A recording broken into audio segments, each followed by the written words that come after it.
Yes, tawagin po uli natin si Sir Mark John Anthony Rabadilla from Filipino Department para po sa kanyang presentation. Sir Mark. Hi po. Magandang hapon po sa ating lahat. Magandang hapon po sa kapwa ko guro ng Casita Complex National High School at sa amin pong butihing punong guro, Ginang Sonia J. Albero, at sa amin pong coordinator ng Filipino Department, si Ginang Marisa Correa. Ngayon po ay naatasan po ako na ipakita sa inyo, i-present ko sa inyo ang naging gawa ng kolektibong kaisipan at paggawa ng mga guro sa Filipino 9. At nagsilbi po naming mga estudyante para may sakatuparan ng gawain ito. Ang nagsilbi po naming estudyante ay ang mga guro sa Filipino 9. So una po ipapakita ko po sa inyo yung lesson exemplar. Ang lesson exemplar po, maaari po natin itong ilagay sa class drive folder na kung saan ang tangi lamang pong makakakita ng mga files na narito ay yung mga guro po na naimbitahan dito po sa ating Google Classroom. Kaya ito po, dito po sa class drive folder, makikita po natin na pwede po tayo ditong maglagay ng mga dokumento. Isa na po dito yung mga exemplars. Mahalaga po ito para kung sakali magkaroon po tayo ng process observers, ay makita po nila yung magiging daloy ng ating aralin. Lalo na po dun sa pagtupad sa idea exemplar. So papakita ko po sa inyo yung exemplar number 1. Dito po ginawa po namin, para po sa kalaman ng lahat, meron pong 26 MELC ang grade 9 at sa first quarter, at ito po ay nahahati sa bawat araw. Minsan po ang MELC ay 2 araw, minsan ang MELC ay 1 araw. Kaya nandun po yung pagtupad na dapat po ay matapos din po ang idea exemplar. Kumpleto po yung IDEA. Kaya po ang ipapakita ko po sa inyo, ang MELC 1 po ay tangi po sa budget of work na 2 days, at ito po ay tungkol po sa pagsusuri ng mga pangyayari at kaugnayan nito sa kasalukuyang lipunang Asyano batay sa napakinggang akda. At makikita po ninyo dito sa pagtitilad-tilad po namin ng mga gawain, meron dito sa introduction, 10 minutes. So makikita po na talagang nandito na yung suggested time para sa mga mag-aaral sa kanilang paggawa. Sumunod po, meron din po sa susunod, yung ipapakita ko po sa inyo pag nasa Google Classroom na po, 25 minutes kasama sa introduction part. Then, sa development part po, 10 minutes pa rin po, doon po sa pakikinig nila. And then, doon po sa pagsagot sa gabay na tanong, 15 minutes. All in all, 60 minutes para po sa unang araw. Sumunod po sa ikalawang araw, dahil ang MELC number 1 ay 2 days, nandito na po yung engagement part na binubuo po ng 30 minutes, and then dito po sa assimilation part ay binubuo rin po ng 30 minutes. At doon po natatapos yung ikalawang araw. Sumunod po, dahil ito po ay isang lingguhang aralin, kumuha pa po kami ng isa pang MELC na maaaring maging kasama sa daloy ng pagtalakay. Kaya naman po, ang sumunod pong MELC ay napahahalagahan ang kabuuan ng bawat elemento ng maikling kwento sa pagpapaabot ng mensahe ng akda doon po sa pampaganang kasanayan, at ang MELC po ay pagsusuri ng maikling kwento batay sa paksatauhan, pagkakasunod-sunod ng mga pangyayari at iba pa po. So katulad po noon, 2 days din po ito, at nandun din po yung pagtitilad-tilad ng gawain para po mapabilang po doon sa aktual na bilang na araw. Introduction, 10 minutes. Pagpapaunlad, 50 minutes, dahil ito na po yung kasama po doon sa paglalahad ng konsepto ng aralin. Tapos sa engagement part po, ika-4 na araw, 30 minutes. And then po, sa assimilation, ika-4 na araw, 30 minutes. All in all po, 60 minutes para po doon po. At doon po nagtatapos yung daloy ng aralin para sa isang buong linggo. Dumako na po tayo doon sa pinaka-Google Classroom. Nagsimula po ako dito sa nakakagawian na po natin na introduction po ng ating aralin. Dahil bago po sila sa ating level sa grade 9, iba na po yung mundo na kanilang pinapasok dahil stages po yon. Ginawa ko po dito ay nag-upload po ako, gumawa po ako dito ng Google site na kung saan maaari po na magsilbing material ng mga mag-aaral at doon po i-upload yung mga resources, yung mga kinakailangan, yung mga anunsyo at iba pa pong mga bagay na maaaring tumulong sa ating mga mag-aaral. Ito po yung Google site na ito na aking nilikha po. Ang Google site po ay free web-based at gamit po ang ating Google account, DepEd account. And then, nilagay ko na rin po dito yung pagbati kasi sabi nga po kung paano sila magkakaroon ng paunang kaalaman sa kung ano ang mayroon sa Filipino 9. At bumuo rin po ako ng video Filipino 9 primer. Gaya po ng sinabi kanina sa introduction na tayo daw po ay maaaring lumikha ng YouTube channel kung saan doon natin ipopost yung mga learning materials na pwede nating ihain sa ating mga mag-aaral. Ito po, mapapansin ninyo may watermark dahil nga limitado ang resources. So, pero hindi naman po mahalaga yon. Ang mas mahalaga po ay yung nilalaman ng video. Ito po ay bilang pang-engganyo lamang sa mga mag-aaral. Ito po yung typography na maaaring magsilbing paunang kaalaman nila sa asignatura. Ayan po. Sumunod, yung mga anunsyo, nandito po yung makikita nila yung kalendaryo ng gawain na magsasabi sa kanila kung ano yung mga nilalaman at ano yung mga kinakailangan nilang tupdin na deadlines. Nakahain na rin po yun dito. At nakasulat po yun sa Google Calendar na ito. So makikita nyo po yun sa daloy ng gawain mamaya. So halimbawa niyan, pagsasagawa ng gawain na makikita sa Google Classroom, nandito po yung pagtitilad-tilad na pinakita ko po sa inyo kanina sa idea exemplar sa day 1. And then, pag pumunta naman po sa day 2, nandito rin po, makikita rin po sa Google Calendar kung ano yung kinakailangan nilang gawin. Halimbawa po dito, 30 minutes, 60 minutes para po sa ikalawang araw. Hanggang sa ikatlong araw at ikaapat na araw. Sumunod po sa Google site ay yung daloy ng Aralin na matutuklasan din po natin mamaya. And then yung mga lektura, yung mga additional resources na maaaring ihain ng guro at yung kung sino ba yung kanilang instructor. So yun po. At doon po ako nagsimula para po sa pagbati sa kanila. Tandaan po na sa Google Classroom, dahil nililinang po natin ang kasanayang komunikatibo sa mga mag-aaral, dapat tayo rin po mga guro po ng komunikasyon ay magpapakita rin ng ganong kasanayan o skills sa kanila. Kaya naman po dito, mapapansin niyo po na ang mga salita na aking ginamit ay tila nangungusap lamang. Paanong nangungusap? Yung para bang may connection pa rin yung guro doon sa mag-aaral. Kahit pa hindi aktual na nakikita ni estudyante ang kanyang guro. Pagbati, kayo ngayon ay nasa baitang siyam na at kumukuha ng asignaturang Filipino. So, ayun po. Next po, para po sa gawain isa, ang ginawa ko po ay yung biyahe tayo. Ginamit ko po ang Google Slides para magpakita ng iba't ibang larawan na magsisilbing aking introduksyon sa paghahain ng aralin. Ayan po. Sa Google Slides, pwede po tayong maglagay ng text katulad lamang din po ng natutunan po natin kahapon. And then po, sumunod po dito, nilagay ko na po pang isahan na katulad din po yung sinasabi kanina, mga paalala rin po sa atin dahil tayo po ay may access na po sa mga kagamitan, mga sanggunian. Nilagay ko na rin po dito na ang larawang makikita ay karapatang ari ng orihinal na may kuha nito. Ito ay mga larawang nakuha lamang sa internet. So, bagamat hindi yan APA, pero andun na rin naman po yung disclaimer na sinasabi. So, nandito po yung paglahain ko po ng mga larawan na posibleng pumaksa tungkol dun sa Milk 1 na tungkol dun sa lipunang Asyano. Ito po yung tourist destination, andito po yung mga patungkol sa reliyon, tungkol po sa mga pagkain, tungkol po sa labas o realidad ng buhay na mayroon, bagamat may nakasasagana ay mayroon pa rin pong ganito, tapos yung estado ng mga kabataan ay mayroon pa rin pong ganito, at higit sa lahat, yung pagpapahalaga po ng mga Asyano sa kanilang mga pamilya.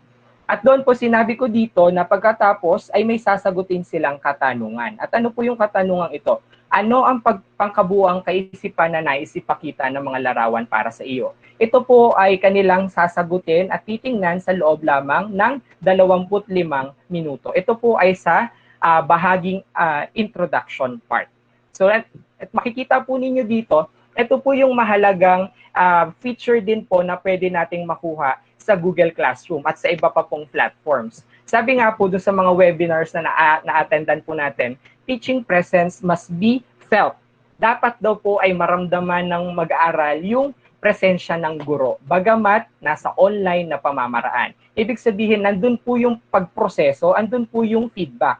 Hindi na matatapos dito. Kaya ano pong pwedeng mangyari? Halimbawa po dito, may mga nagsagot, tapos kinakailangan magkaroon ka ng feedback para sa kanila. Nakatutuwa naman, sabi nga nila, mula sa paglalakbay ay marami kang matututunan. Parang sa tingin po ng nakararami sa mga educational experts, malaki po ang impact. Kahit pa nasa distance learning po, online distance learning, ay mahalaga po na magkaroon tayo ng ganito. Kahit pa medyo matrabaho, pero iba naman po ang dating nun para sa ating mga mag-aaral. And then sumunod po, hindi po natatapos ang komunikasyon dahil po sa Filipino, nakalagay po dun sa competencies na dapat kakayahang komunikatibo, hindi po natatapos doon sa pagkakaroon ng palitan ng guro at mag-aaral. Pwede po kasi na magkaroon din ng palitan ng mag-aaral sa mag-aaral. Katulad po nito, kamag-aral na Veronica, may katotohanan ba na mamamayan daw sa Singapore? So pwede po silang, oo, aking kamag-aral na Leonie, pwede po silang magpalitan sa loob ng Google Classroom sa class comment na ito. Sumunod po, gawain 1.2 sa 10 minuto, bahagi po ng development part ng idea exemplar ay ang pagtalakay na po doon sa napakinggang akda. Ang nakalagay po kasi doon sa kasanayan ay napakinggan. Kaya ang ginawa ko po ay nag-upload po ako ng video, nakahanap po ako ng material tungkol po doon sa napakinggang ang akda ng Asyano. So dito po, YouTube, at sinabi nga kahapon na kapatid na rin po ang YouTube bilang kasama po sa kumpanyang Google, kaya hindi na po kinakailangan ng third-party site or applications. Dito po mismo sa Google Classroom ay maipi-play po natin iyon. At nagkataon po na may nakita po ako, marami po tayong resources na makikita at sasapat po doon sa map. Dito po walang text na makikita, kundi pakikinig lamang. Pati ang kanyang mga anak at Ayan asawa po. ay... Dahil ang kasanayan po na tinatalakay po doon ay pakikinig. At pagkatapos po noon, nakalagay naman po na kailangan nilang pakinggang mabuti para magkaroon sila ng pag-unawa dahil meron po silang sasagotang katanungan. Sumunod po, gawain 1.3 ay yung tungkol po sa gabay na tanong. Ito po ay sasagutan lamang nila sa 15 minuto lamang. And then po, ginamit ko po ang Google Forms at nagtataglay po ito ng mga kaalaman patungkol dun sa kanilang binasang akda. Google Forms po. And then, pagkatapos po nun, gaya po ng natutunan natin kahapon, maaari po nating i-generate yung magiging resulta nito sa pamamagitan ng Google Spreadsheet. Doon po ay makikita natin ng aktual na nakahanay yung mga score o puntos na nakuha nila. Ito po, Google Forms ay hanggang 1 to 10. Variety po, dapat hindi na natili sa ano, dapat po nandun pa rin yung higher order thinking skills katulad ng bakit na tanong at paano. Sumunod po, paalala lamang din po na kailangan sila ay may mag-mark as done, gaya ng turo po sa atin kahapon, para mapabilang po sila dito sa turn-in na proseso. Mapapansin po natin, 7 na yung namarkahan at 1 po yung hindi pa nakapagsasagot. Papakita ko po yan sa bahaging classwork mamaya. Sumunod po, ikalawang araw, ito na po yung sa E, engagement part. Ito po yung 30 minutes brainstorming. Ito po, gumamit po ako ng Google Meet para magkaroon ng synchronous na pamamaraan ng pagtalakay patungkol po sa pagpapalalim ng kaisipan na ipinakita na gustong ipabatid ng may akda.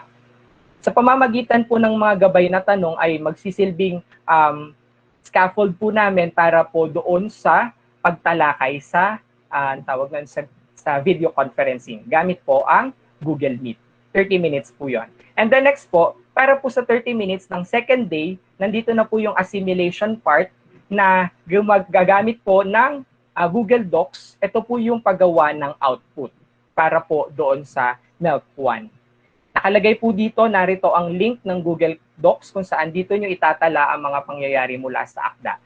Ito na po yung pagtatala ng mga kaugnayan na nangyari sa akda na nangyari pa rin sa lipunang Asyano. Ito po ang magsisilbi nilang worksheet na kung saan dito na po sila aktual na magsasagot. Pagkatapos po noon, nandito po yung rubric. Ito po yung mahalaga rin po sa atin na dapat nandun po makita yung kung paano sila mamarkahan. And then, nandito rin po yung instruction. Pagkatapos ay pindutin ang file sa Google Docs, hanapin ng email as attachment at isumito ito sa pamamagitan ng paglalagay ng aking email address. Ayan po. So, well-guided po sila na kailangan nilang basahin yung mga instructions. Parang katulad po nito, file, email as attachment, tapos lalabas po doon yung panibagong link po para sa pagpapasa. At kapag ito po ay nagawa na ng mga mag-aaral, ito po ay diretsong papasok maaari dito sa ating email. Ito po, output, o makikita rin po natin ito dun sa classwork na page po. Ito po, sa pagtatala po ng rubric, narito po yung malinaw na pamantayan po sa atin kung paano natin mamarkahan. Bilang ng mga pangyayaring may uugnay, katumpakan ng pag-uugnay kung tama ba, at kalinawan ng pagpapaliwanag. So, all in all, 15 points po. At doon po nagtatapos yung MELC number 1. Tayo po dumako na sa MELC number 2. Ito po ay para sa ikatlong araw. Ang pagsisimula ko po dito ay ang pagbabalik-aral na makikita po sa introduction part. Dito po ay makikita nila, gumawa po ako ng Google Forms, kung saan kinakailangan nilang pagsunod-sunurin yung mga pangyayari na naalala po nila doon sa maikling kwento. Ayan po. At itatay po nila kung alin ang nauna, pangalawa, pangatlo, pang-apat, hanggang sa panghuli, pang-10. Katulad lang din po kanina, pwedeng nating i-generate yung resulta nito sa Google spreadsheet.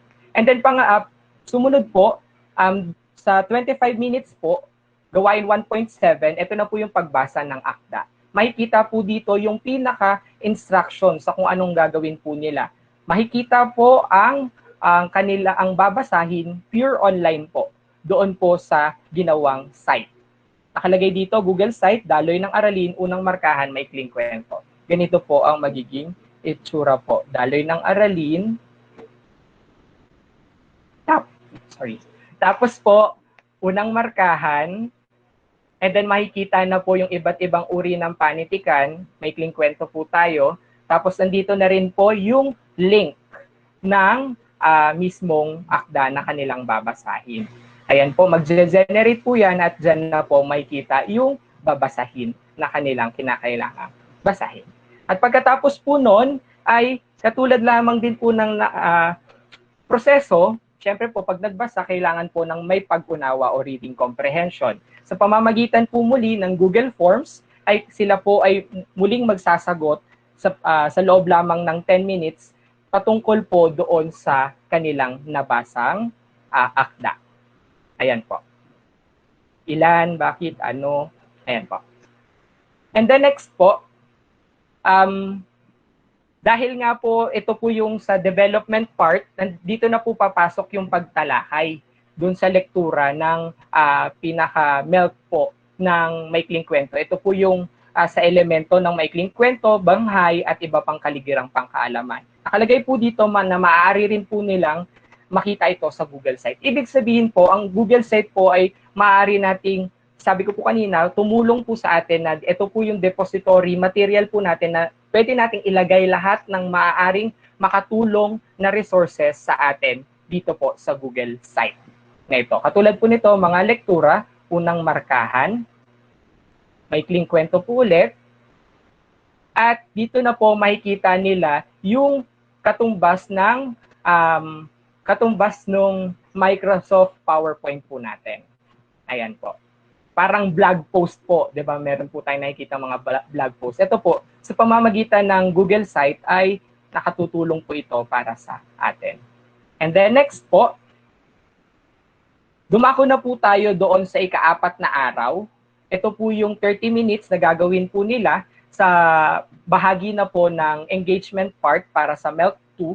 Ito na po yung paggawa tungkol doon sa fun fact analyzer. Sa pamamagitan po ng Google Docs muli ay sila po ay aktual na magsasagot doon po sa ini-upload at katulad lamang din po kanina doon sa output. Mas maganda po na kung ano yung proseso na nalalaman din po nila ay gamitin po natin ng bagamat magiging paulit-ulit, makakasanayan po nila at hanggang sa makuha po nila yung maging proseso at mababawasan na po yung pagtanong. Basta po magiging malinaw yung pagsasabi natin ng instruction sa kanila. So katulad lamang din po kanina do sa output 1, ang gagawin po nila, file, email as attachment at makikita ko po yun doon sa email address ko po. At doon po, maaari ko na po silang bigyan ng marka. At bilang panghuli po sa output, letter A, assimilation, ito na po yung pagbuo ng output number 2. Ito na po yung pagguhit ng simbolo na maaaring kumatawan sa kanilang ama. Dahil po ang ama po yung babasahin na nandun po. Natutunan ko po kahapon na maaaring maglagay ng file sa pamamagitan ng Google Form. So nandito po yung pinaka-instruction. Pagkatapos ay iguhit ito sa isang malinis na puting papel, white bond paper, ito yung kulayan, lagyan ng disenyo, para nandun pa rin po yung engagement sa, kahit pa nasa online po sila, gagawa pa rin sila ng mga ganong hard copy. Tapos po, kukuhanan ito ng larawan gamit ang iyong cellphone at i-upload dito. Katulad lang din po nung natuklasan natin kahapon. Tapos, doon ko po mababasa yung simbolismo o yung pagpapaliwanag kung bakit yun ang ginawa niyang simbolo, yun ang ginuhit niyang simbolo tungkol sa kanyang ama.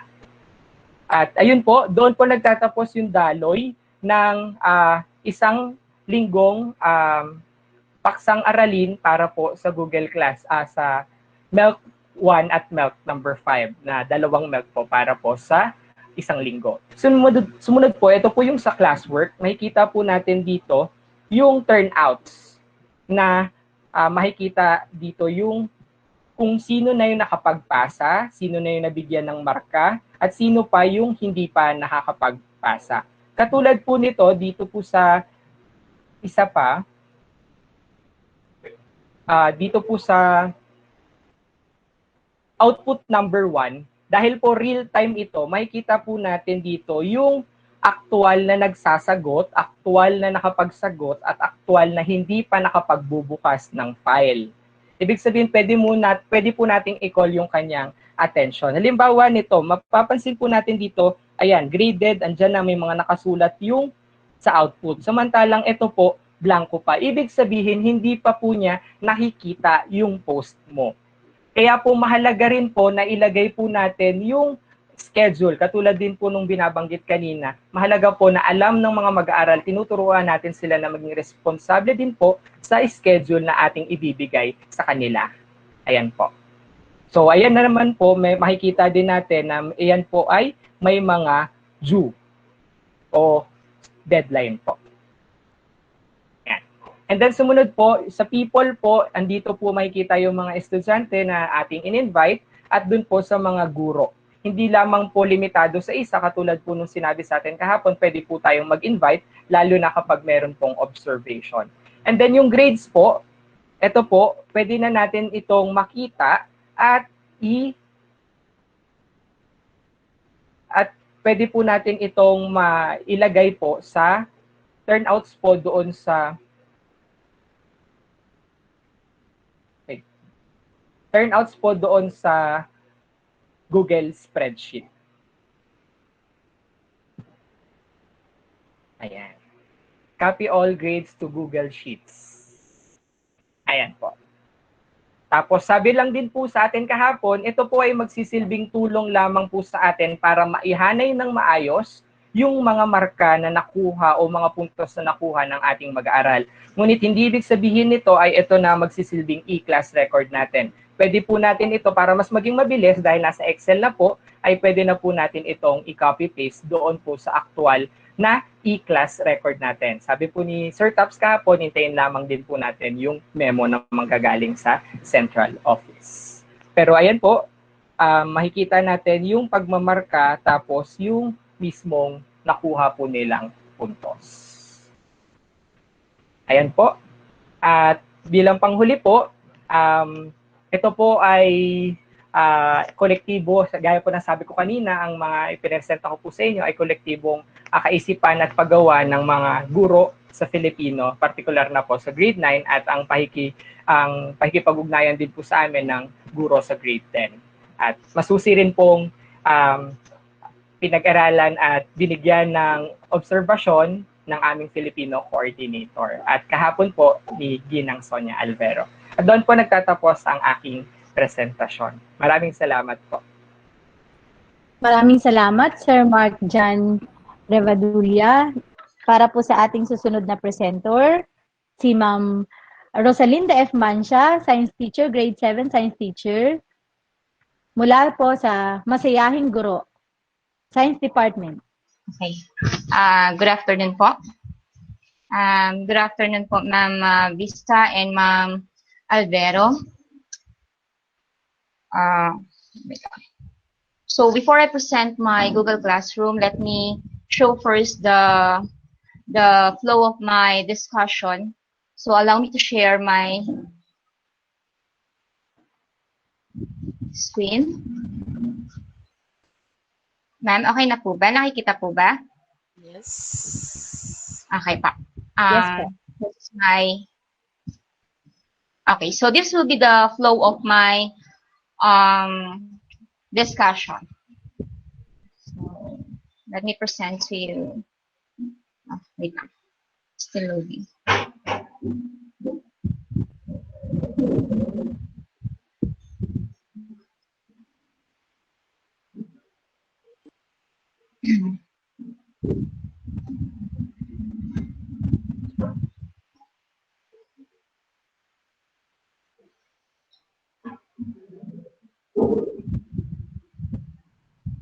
Okay po.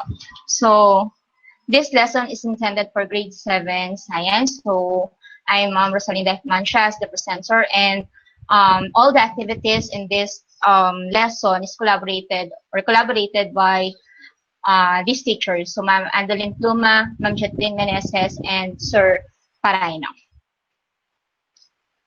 Okay, so for the first quarter, we have MELC 1.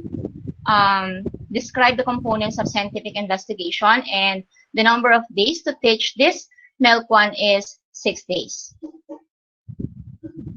Okay, so I have here day 1, day part of the exemplar, the activity, the GSUITE application, and the session. So we mentioned that we can have two sessions, the asynchronous and synchronous. For the day 1, for the first day, we have, as part of for the introduction, we have the Quizlet, and for the development, we have the lesson which is present in the Google Slides. So we will use the short asynchronous. For day 2, the part of the lesson will be the development, and the activity is the lesson which is present also in the Google Slide. So we're going to use the Google Slide, and this time, since it is synchronous, we will use the Google Meet. For the third day, so again, for the part of the exemplar, we have the development, and the activity, the student will watch a YouTube, or will watch a video which is present in the YouTube, and then they're going to answer the data analysis in the Google Sheet, and this one is asynchronous. For day 4, the part is engagement. So we have the worksheet. It is actually an experiment. We're going later I will explain. And then the application we use is the Google Docs, and the session is asynchronous. For day 5, the part of the lesson is engagement. It is actually a continuation of their activity. We will also use the Google Docs, and it is also asynchronous. Now, for the last day, we have the day 6. We'll have the assimilation, which is in a form of quiz, and we use Google Form, and this one is synchronous. Now, So now let's proceed to my Google Classroom. Okay, so this is the stream of my Google Classroom grade 7 Restart course. As you can see, I have here the class code, and then we have the link for the Google Meet. Okay, so I already posted some of my materials and also the activities. So let's proceed to our students can view. Okay, so let's proceed to the classwork. So I'm going to explain each activity that I posted in the classwork. Okay, first is like what I've said, we'll have the introduction of the topic by this. Wait, let me see. Question. Okay, so the student will answer. Wait, hold on. The student will answer a short question. Okay, it is posted.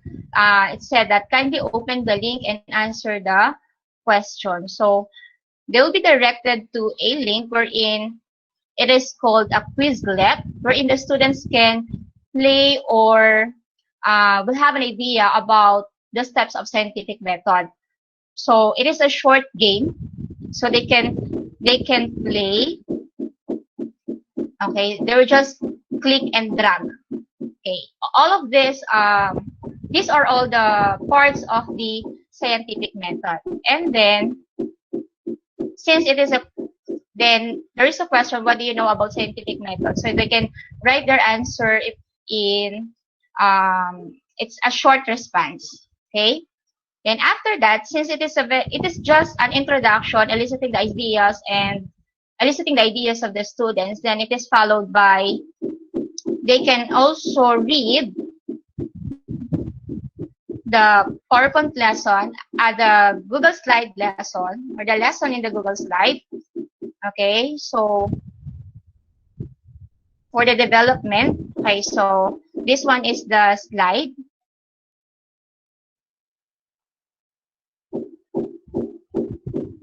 Okay, so as you can see here in the slide, it is quite interactive because we see to it that there is a picture or a bitmoji of a teacher wherein the teacher is, it's like the teacher is talking to the student. Okay, so in the slide, the student can see the, let me present this first.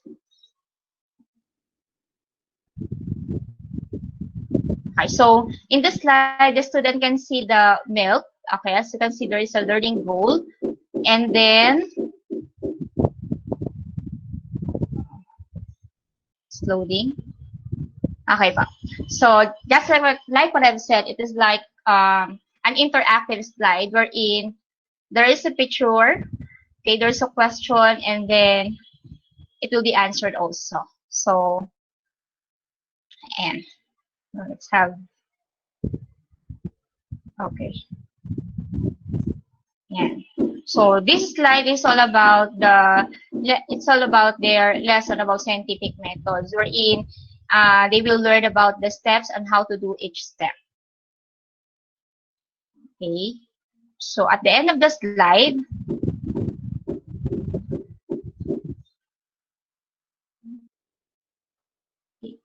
so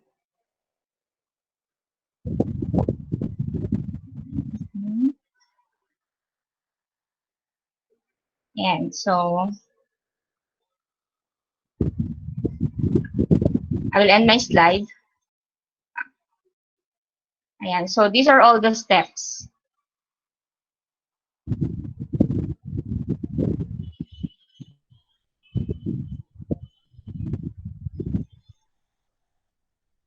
And we also give example.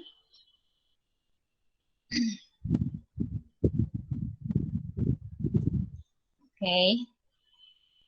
And then, and we see to it that every word that we use is, it is comprehensive or mabilis pong makukuha ng mga bata. Okay, so next. I will end my slide. Then, at the end of that slide, okay, here, is a reflection. What did you learn? And think of examples where you can use scientific methods. So, this is the first part of our development. Okay, so let me proceed. Okay, so after that, by the way, since it is asynchronous, so students can view that anytime. Next. The next is, okay, this one, as you can see, it is not colored because it is scheduled. So, scheduled on August 25, 9 o'clock. Nilagay ko lang po yung date. Why scheduled? Because this will be our synchronous, or this will be our discussion, of scientific method, okay, during the synchronous learning, or our through Google Meet. Yeah, this one is through Google Meet. Okay, so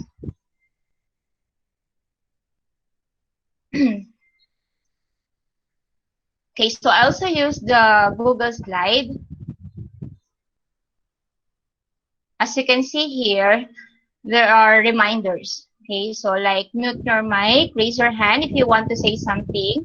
Okay, click the icon, or you may write it in the chat box, and then listen attentively. So, since for me to know what the students learned about the lesson that I gave them, so I use the story of one. Okay, so nakalagay dyan. Now let's try to use scientific method in real life situation by following the story of one. How this one will become interactive. So since this is a story, I will pause some time and ask my students to give their answer and allow them to talk using their mic. For example, here, let's say it's about the problem of one. So I will allow them to construct what they think will be the problem of one. And then they're going to write their answer in the chat box, or I will call somebody to answer my question. Okay, so that is for the development. And then after that, at the end of that slide also, I have the self-check. Okay, for the self-check, I will give 5 questions. Okay, and that question is all about our discussion. Okay, so this part is the development part, and I'm going to present this using the Google Meet application. Okay, so let me proceed to the next part.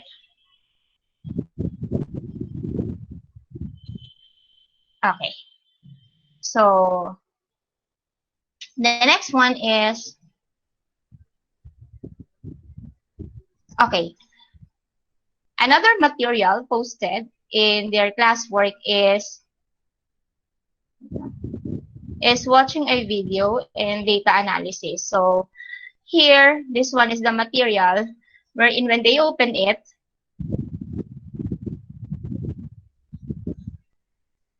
okay, so it says there that please watch this video as an additional information for our topic, and then they can watch the video. This video is about the scientific method, the steps, terms, and examples, so that they can have they will have more understanding about the scientific method. Then after watching this video,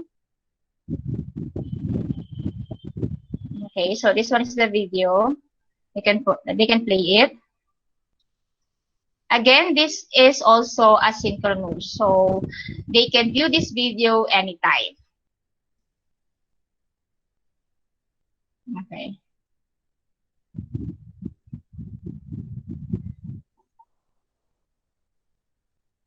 Okay, so much for that. And then another Okay, so after watching that video, the next is okay, so we also have another quiz assignment. This time we use the Google slide. So let's open. Okay, the Google Sheet rather. So kindly read and answer. So as I open this one, the Google Sheet. Okay. So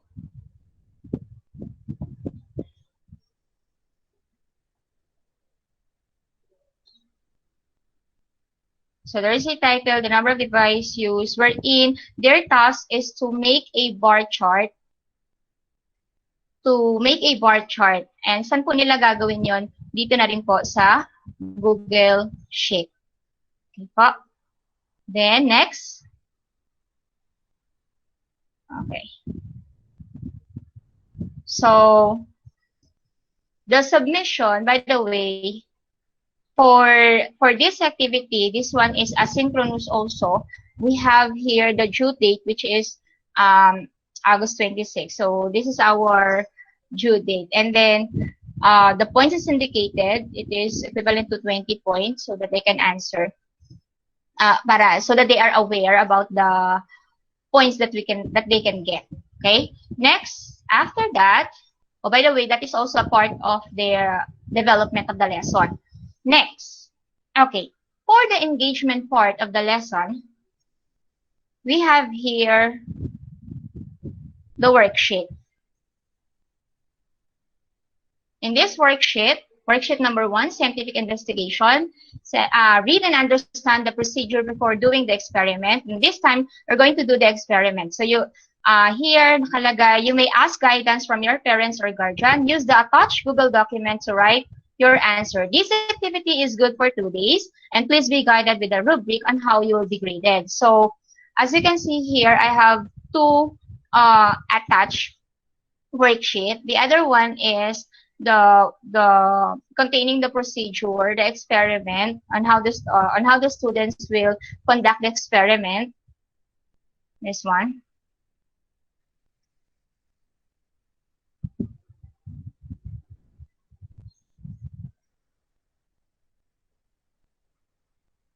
Okay, so this is for the engagement part. So worksheet for map number 1, the title is scientific investigation. You have the project title, the introduction. Okay, so let's say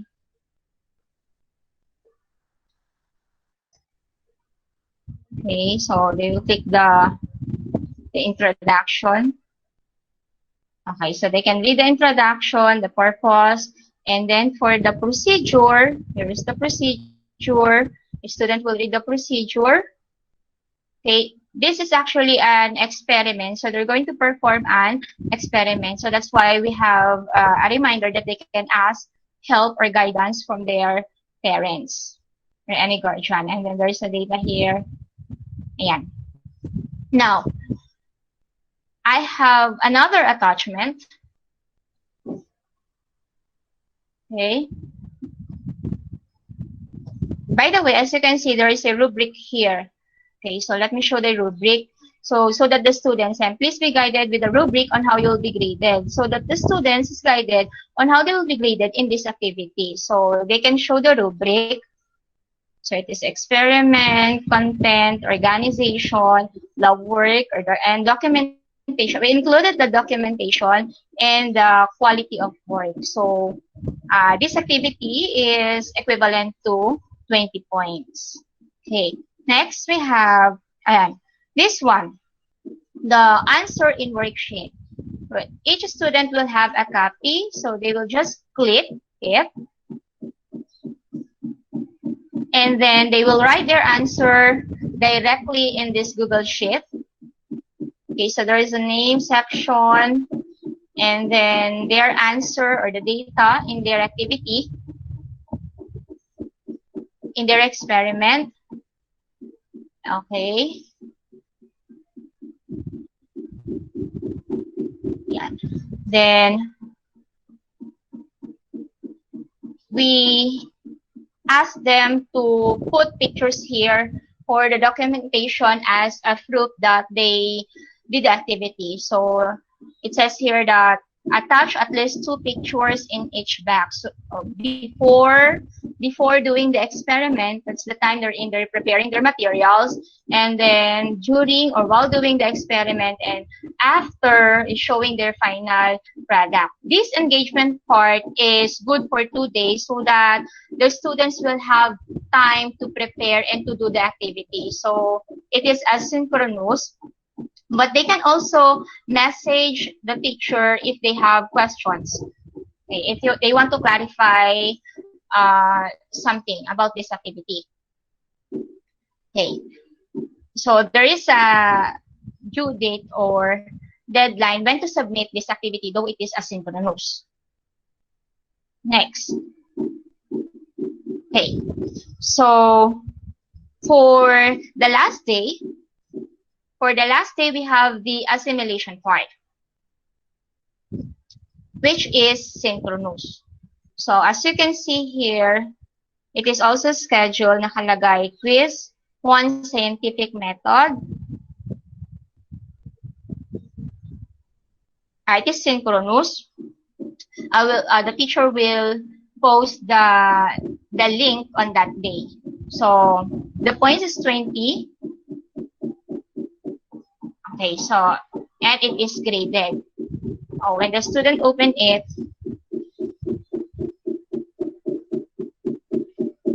ayan, so this is our quiz. Okay, so we see to it that the questions are shuffled so that students will to avoid copying answer from other students. Okay, so that's why it is shuffled, so that when it is done synchronous, they will have different questions, or the order of questions. They have the same questions, but the order is different. Okay, so we also have here a mantra, God is watching you, so be honest, para naman po at least guided po ang ating mga estudyante. Okay, so that's all. That is our lesson for MELT number 1, which is good for 6 days. That's end my presentation. Okay, maraming salamat po, Ma'am Rosalinda Mancha. Tawagin naman po natin si Ma'am Kenny Infiesto, 80, Grade 10 teacher. Ma'am Kenny. Yes po, good afternoon. Good afternoon po. Mag-start na po ako, ma'am. Yes, ma'am. Start na po. Pa-on po ng camera natin, ma'am. Tapos pa-share po tayo ng entire screen. Thank you. Ayan po, ma'am. Kita na po ba ang aking screen at maliwanag po ba ang aking audio? At maliwanag ka din, ma'am. Ay, maliwanag yun ako. Opo. Magandang naman ni Jan, ilaw. Okay po. Magandang hapon po sa ating lahat, sa aming EPS. Ma'am Lucy Pagalanan, sa aming principal, Ma'am Sonia Albero, sa lahat po ng head teachers, co-ors, and to my co-teachers. So ako po si Miss Kenny Infiesto mula po sa Aralin Panlipunan Department, at naatasan po ako para ipakita sa inyo ang aking Google Classroom. Pero bago po yan, ipapakita ko muna ang aking lesson exemplar.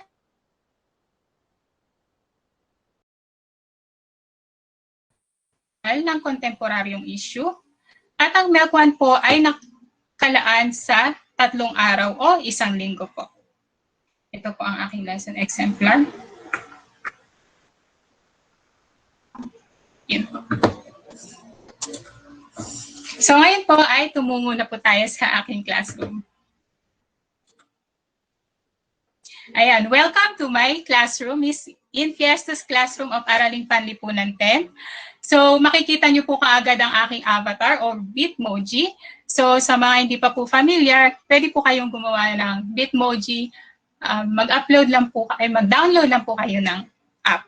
Okay? So, dito po sa aking stream, makikita nyo po ang aking pangalan para alam po kaagad ng mga bata na ako po ang kanilang guro at nasa Araling Panlipunan po sila. At nandito po tayo sa classroom ng Ephesus. Dito po sa aking stream, makikita po ang mga announcement. So dito po makikita po ng mga students ang slides tungkol po sa orientation. So i-click lang po nila to at magpupunta po sila sa panuntunan at regulasyon gamit po ang Google Slide. Dito po nakapaloob ang mga panuntunan or rules and regulation po ng classroom. Pag magsisynchronous po kami kung ano po yung mga kailangan gawin at di kailangan gawin. Ayan po. At nandito rin po makikita rin po dito yung grading system po para sa Aralin Panlipunan 10. Yan, masyado lang po mabagal. And dito rin po yung mga requirements na kailangan. At ayan po. So, maaari po nila yung buksan from time to time. Balik po tayo sa ating classroom. At dito po sa stream, makikita po ng mga estudyante ang aking mga announcement. So, dito po, hindi na po nila makikita kung ano yung mga in-upload ko na mga file para po hindi po matabunan ng aking mga announcement. So, may mahalaga po akong announcement. So, babasahin lang po nila yan para po guided sila sa kanilang pag-aaral. Ngayon po, bago po muna tayo pumunta sa classwork, dito po muna sa people. So, dito po makikita ang aking mga estudyante. So, may sample students po ako, ang aking mga co-teachers at ang aking mga collaborators. Dito po sa classwork, pag-click po ng mga bata dito, makikita po nila kaagad ang topic. So, ang ginawa ko po sa topic ay week of 8-24 or August 24 to August 28. Yan po yung first week ng ating class. Para po, alam kaagad ng estudyante kung ano po ba yung i-click nila. Dahil kung ano po yung date ngayon, yun po yung mga gagawin nila. At naka-organize na po ang kailangan nilang gawin. So, ang una lang po nilang i-click ay ang first quarter MEP. So, kung makikita nyo po dito, nilagyan ko po ng mga icons. So, pwede po tayong mag-copy ng icons doon po sa Google Emoji. So, dito po sa material, so may book po dito.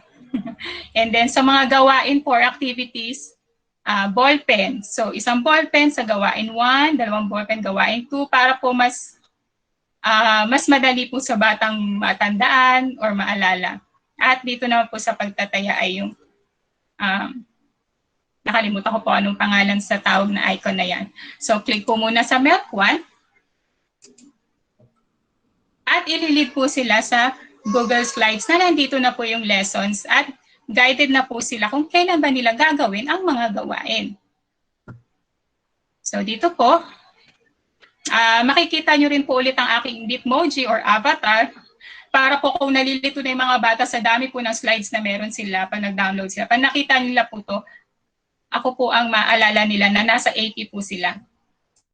So sa unang araw, ito po ang mga kanilang gagawin.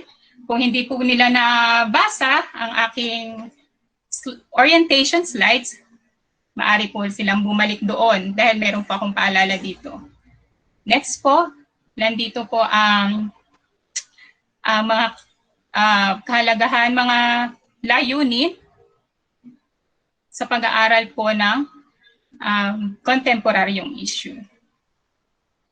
Yan po. Pagdating po sa slides na to, malalaman nila na kailangan nila lang gawin ang gawain 1 or picture analysis. So, all they have to do is go back to their classroom. Click na po nila yung gawain 1, picture analysis. So, makikita po dito na meron na rin po akong announcement na hanggang Miyerkules or August 26 lang po ang deadline nito. Nandito po yung deadline, August 26. At makikita po nila na ang picture analysis ay activity. Dahil po sa grading system, nilagay ko po dito na ang activity or performance task ay 50%, quizzes 20%, examination 30%. So pag activity po, ibig sabihin po ay yun ay 50%. Makikita rin po dito kung sino na yung tapos o nag-submit sa turn-in. Assigned po, hindi pa po nakakagawa. Graded ay nabigyan ko na po ng score. At makikita rin po ng mga estudyante ang rubrics po sa paggawa ng picture analysis. Click lang po nila. Ito po. Ang bawat estudyante po ay magkakaroon po ng kanya-kanyang copy ng bawat gawain. So sa unang gawain po, i-identify nila, ilalarawan nila kung ano ba yung mga nakikita nila sa mga pictures. After po, meron po sila on the upper right corner po sa kanilang screen, makikita nila turned in. So pagtapos na po sila, i-click lang po nila ang turned in para po malaman ko po na nakapag-submit na sila. Pagtapos na po nila ang gawain 1, maaari na po silang bumalik sa slides. At nandito na po ang discussion ng MELP 1. Ayan po. At malalaman nila kung kailan din po gagawin ang gawain 2. Katulad po nito, isolusyon na natin. So, balik po sila sa classroom. Click lang po nila yung gawain 2, isolusyon na natin. Andito na rin po ang rubrics at andito na rin po nakasulat ang instruction at kung hanggang kailan nila ito kailangang ipasa. Click lang po nila at makakagawa na rin po sila. May kanya-kanya po silang copy kung paano gawin to. At pagkatapos po ay kailangan nilang i-turn in para po matapos na. Ang gawain 2 po ay solusyon sa mga problema na nakita nila. Kung sa gawain 1, ano ba yung problema? Sa gawain 2, ano ba ang mga solusyon na maaring gawin? Pagkatapos na po nito,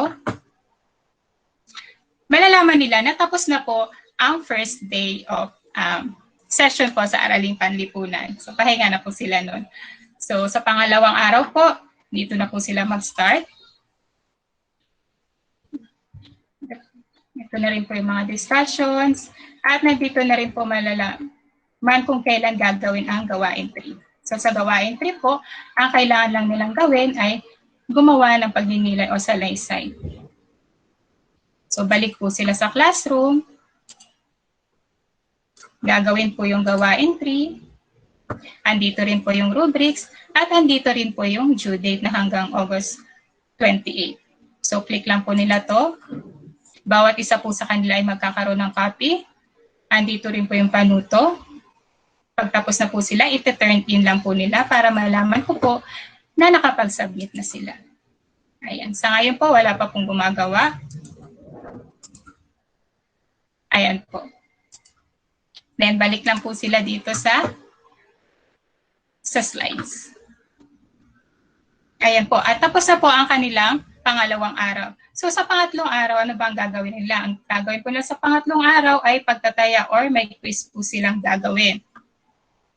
So balik lang po, punta po sila sa classwork, click nila yung pagtataya or quiz, makikita po nila na hanggang August 28 lang po ito at i-click lang po nila. Ang gamit po namin dito ay ang Google Forms. So dito po, ang ginamit po namin ay ang type of questions, multiple choice. Meron din pong checkbox and drop-down. Okay, pag nag-submit mo yon, malalaman ko po kung nag-turn in or nag-submit. Maari ko na po silang gradean at pwede ko po ibalik sa kanila. Lahat po ng activities nila, quizzes nila, ay malalaman po nila ang scores. Ayan po. At dahil po, ang week 1 po namin ay asynchronous learning po. So, they can work in their own pace. Basta lang po, isasubmit nila ang kailangang isubmit na due. So, ang strategy ko po dito ay ang due date po ay magkadikit na araw, 26, 27, 28. Para po, pag Monday, pwede nilang i-download. Kung hindi po sila laging online, pwede po nila itong i-download yung slides, yung mga gawain, at pwede na po silang makapag aral offline. So pagdating na lang po ng Miyerkules, sisend na lang po nila yung kailangan nilang i-submit hanggang Biyernes. Makikita rin po ng mga bata ang mga activities na mag-due date sa kanilang Google Calendar.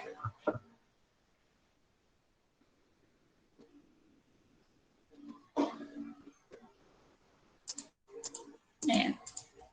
Dahil August pa po yun, nandito pa po yun sa bandang. Andito po yung mga kailangan nilang i-submit. August 26, 27, 28. At pagpunta po nila sa stream, malalaman din po nila kung may mga upcoming activities sila. Dito po sa left side, yung upcoming. So pag within this week, kailangan nilang ipasang activity, manonotify po sila dito sa upcoming, sa stream section. Ayan po. So, ito po ang aming gagawin sa week 1 para sa MELT 1. Maraming salamat po. Maraming salamat, Ma'am Kenny.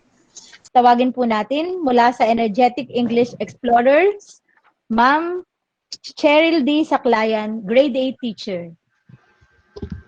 Hello, good afternoon, everyone. Can you hear my voice well? Is my voice clear po? Yes, ma'am. Yes, ma'am. Loud and All clear. right. Thank you so much. Please wait. By the way, I would like to take this opportunity to thank Mom Valenzuela for giving us time for this activity. And actually, I'm really pressured right now because being the last presenter is really difficult. It's like the pressure is getting on my nerves right now. It's like there is an adrenaline rush. So, but then I will try to do my best to give justify to my presentation. So please wait a moment. I'm going to present to you my screen.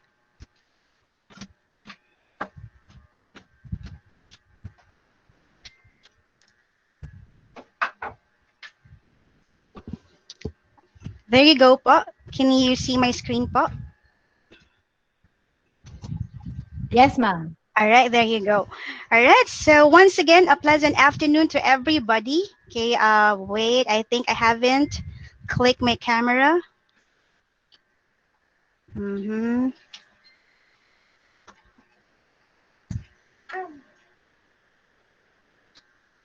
Okay, is my camera on? Am I right po? Can you see me po?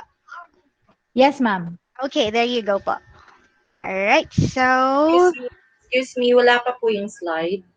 Yes, ma'am. Yes, there you go po. Okay. All right, so I would like to welcome you to my Google Classroom. So here, if the student joins the classroom, he will be able to see here the title of the header, which is English 8. The section is Modesty. And here is the link for the Google Meet and the code that they need to copy and paste so that they will be able to join in my class. Right. For the stream, that is the first page of my Google Classroom. They will be welcome here with a message. Welcome to Google Classroom. I hope that you're all doing well. Just have fun and enjoy learning. And then I have here some comments or reminders for the class. Let's say, please take note of the following class schedules.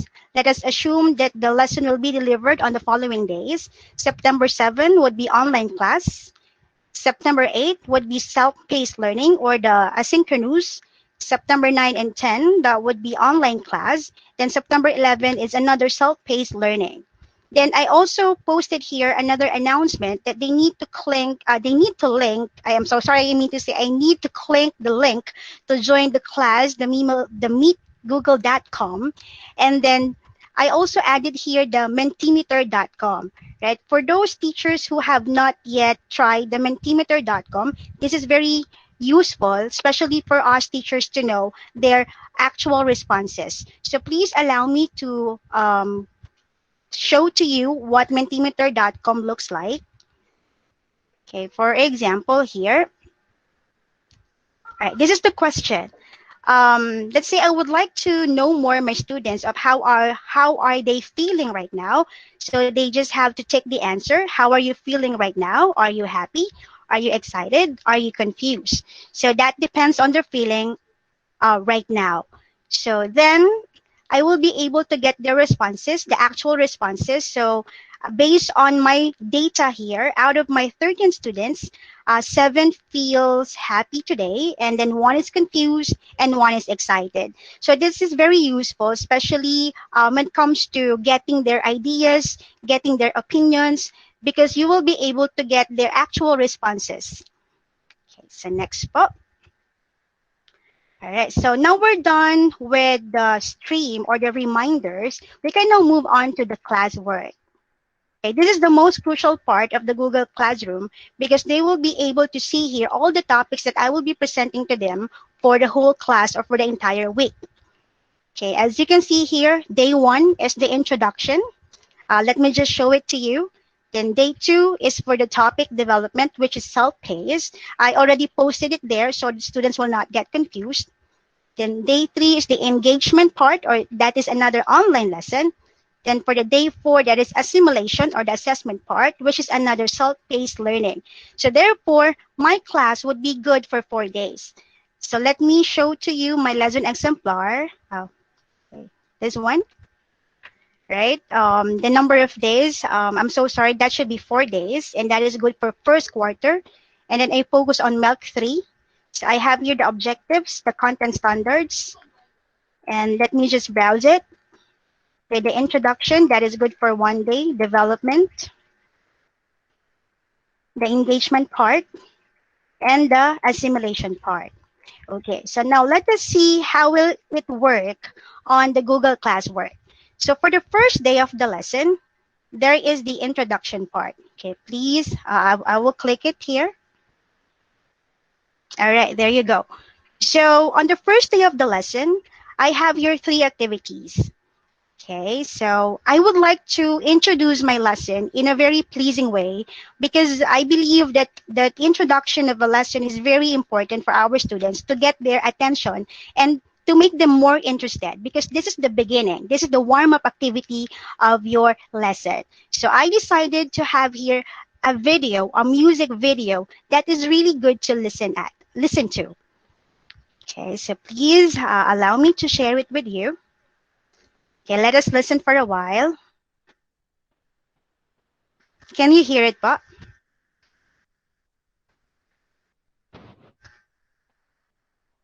Wala pa po, ma'am. I'm so sorry. There's no sound po. Wala pa po. But can you see the video po? Yes, ma'am. I see. But actually I am playing the video right now, but maybe my speaker cannot really play it well. Okay. But anyway, I will just sing it for you. Siguro kasi dahil naka-headset po kayo, kaya kayo lang din ang nakakarinig. I see. All right. So maybe I will just sing a little so that you can see. I can reach the heavens above. I can right what is wrong. I can sing just any song. I can dance, I can fly, and touch the rainbow in the sky. All right, that's it. Anyway, you know what? I do that in my class because I believe that when teachers sing in the class, the room gets more exciting. So if you can sing along with your students, that's much better. I think they would really, really love it. Okay, so I'm really sorry that you were not able to listen to that song, but that's really, really, really nice. Okay, so let me go back. So that is how I would like to introduce my lesson for the first day, listening to a song.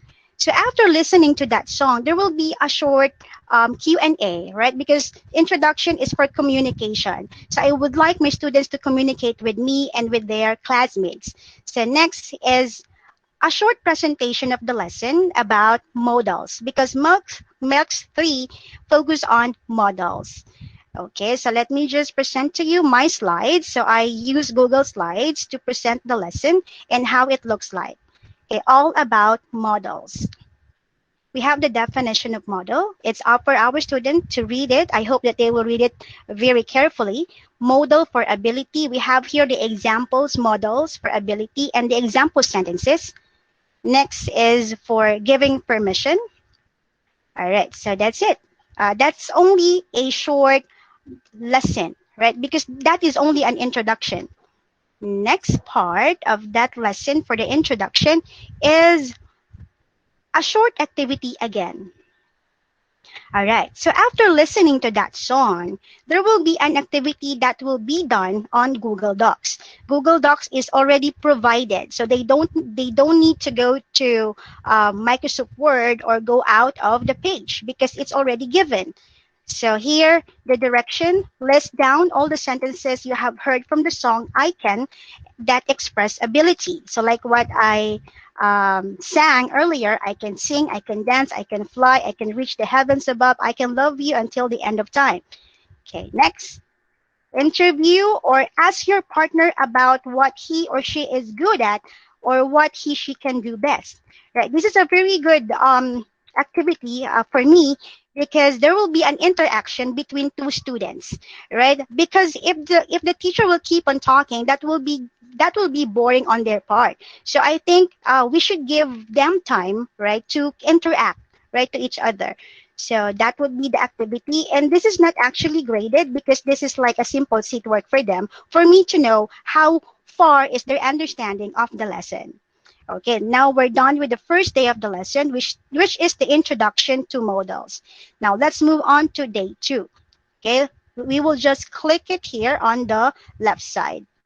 All right, let's move on to day 2, the topic development. That is asynchronously. Right, this is a self-paced learning. So students will give ample of time, right, to focus on the lesson.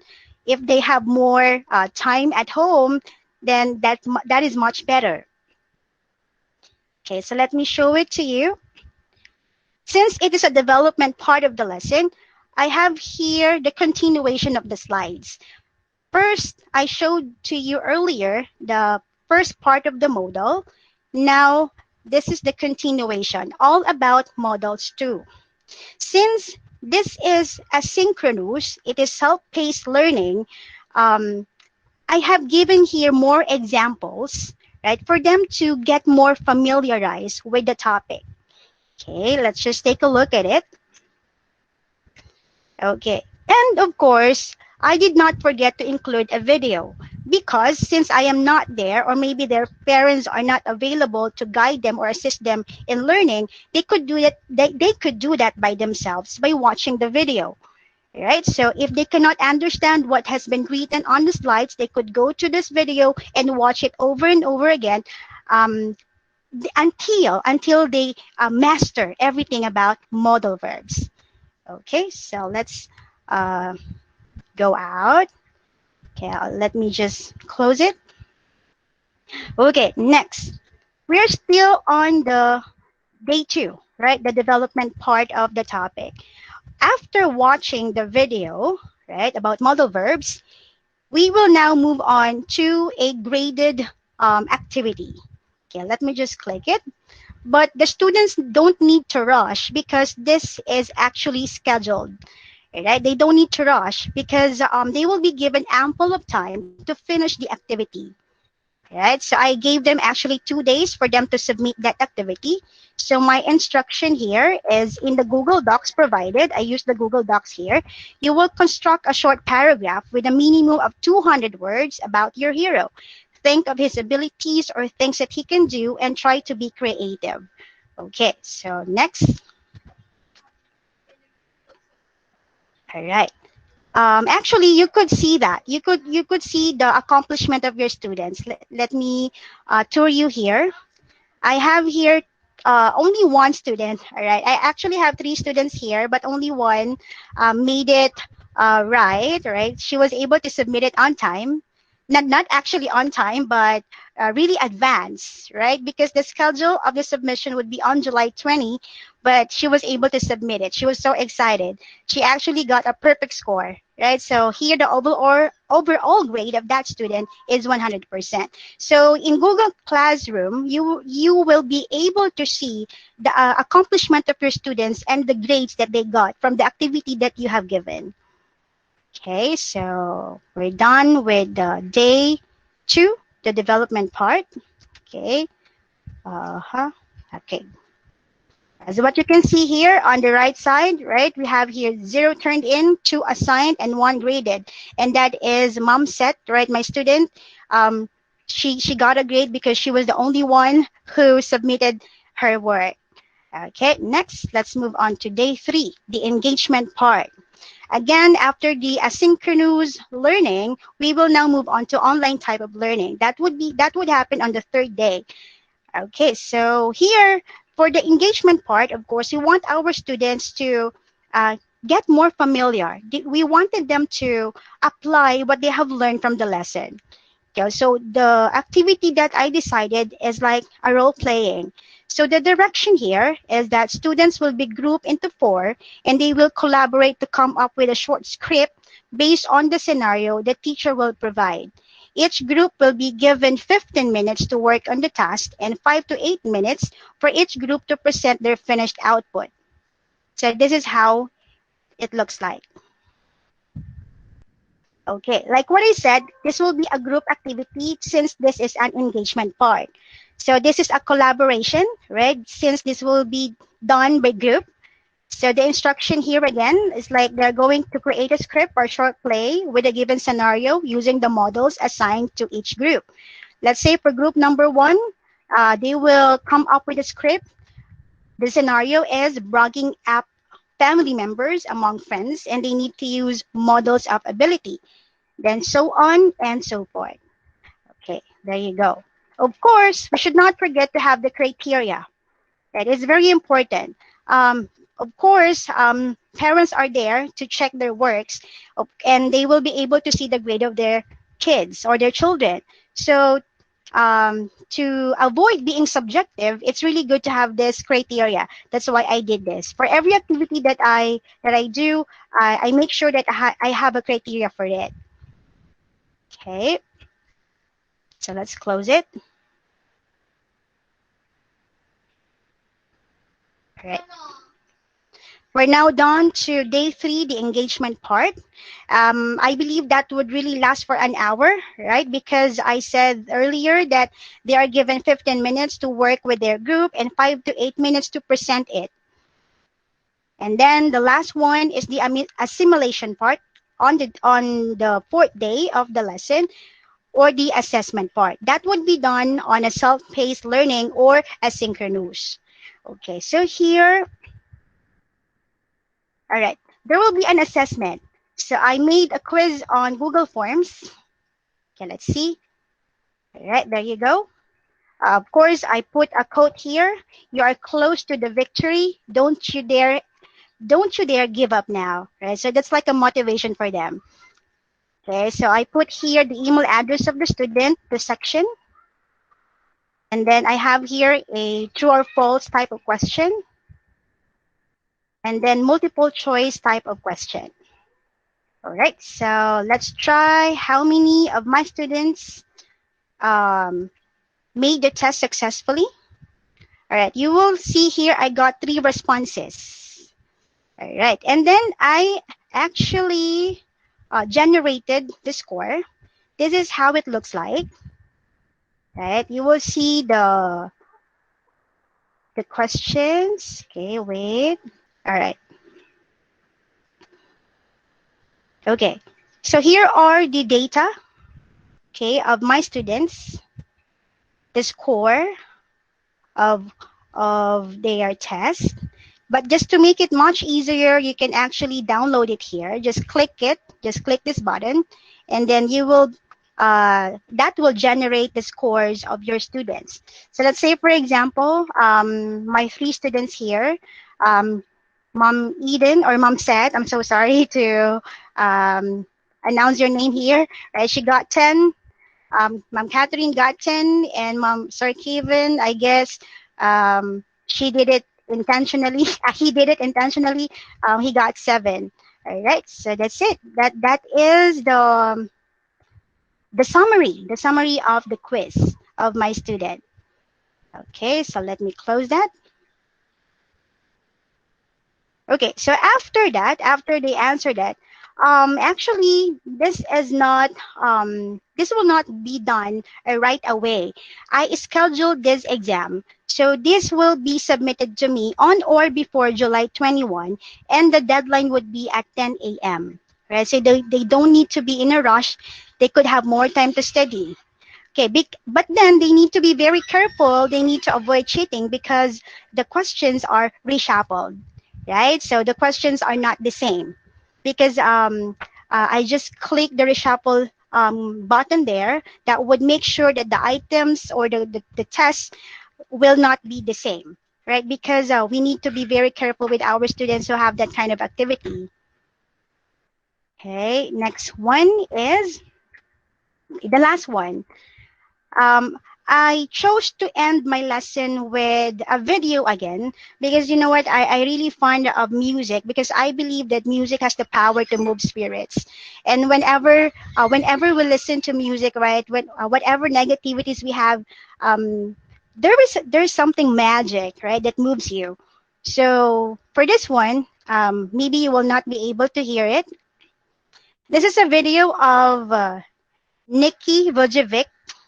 Okay, he was actually born without arms and legs, right? But despite of his disability, he was able to manage his life really, really well. And I think that is something to do with models, right? Models of ability. So I would like to end my lesson with that video because I want my students to be moved. I want them to get values from the lesson. It's not just about the theory. It's not just about the lesson that the learning that they will get, but the values that would instill in their minds. And then to end the lesson, they could have a reflection here. All right, so it's just like a simple paragraph to end the lesson because we are finally down to number 4 or day 4.